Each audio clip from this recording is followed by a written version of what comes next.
ketika diusir dari dalam surga jamaah sekalian rahmati Allah, ya terpisah dengan istrinya yang tercinta, berkenalan Nabi Adam murum Siti Hawa sawah deba menurut pendapat ulama beratus tahun nih. Kadang ikut turut oyang lewat tak belangting bolong mimpi Nabi Adam kan. Musuh kenalan murum enek itu Siti Hawa. Siti Hawa diturunkan Allah di Jeddah. Makanya itu disebut kota itu kota Jeddah. Jeddah itu artinya nenek. Ya, Bandara King Abdul Aziz yang ada di negeri Saudi itu adanya di Jeddah. Jadi kalau kita belum umroh, belum haji itu mendaratnya di Jeddah. Jeddah itu tempat turunnya nenek moyang kita, yakni Siti Hawa. Nah, kemudian Nabi Adam diturunkan di daerah India. Nah, hoya lebih sekenalan ya jamaah sekalian rahmatullah. Bayangkan tinggi Nabi Adam itu sekitar 30 meter.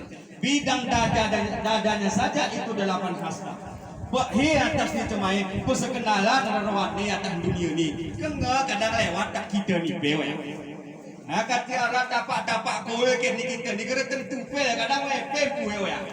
Ya teh selatan, nara kita ngone. Ijempol yakin kan mau berendam kita. Daerah ini bukan jempol yang di Aceh Selatan bisa kita berendam. Tenang Pak, coba bayangkan. Siapa yang punya itu jamaah sekalian? Walaupun tapak tuan, tapaknya tuan, tapaknya Marawan, kau bisa kan? Marawan ini saha, nara kekul jemaah boleh kadang Nabi Adam pewa yang punya kan? Karena saling cari mencari sampai mereka berjumpa di Jabal Rahmah jamaah sekalian rahmati Allah. Jadi bulan Muharram.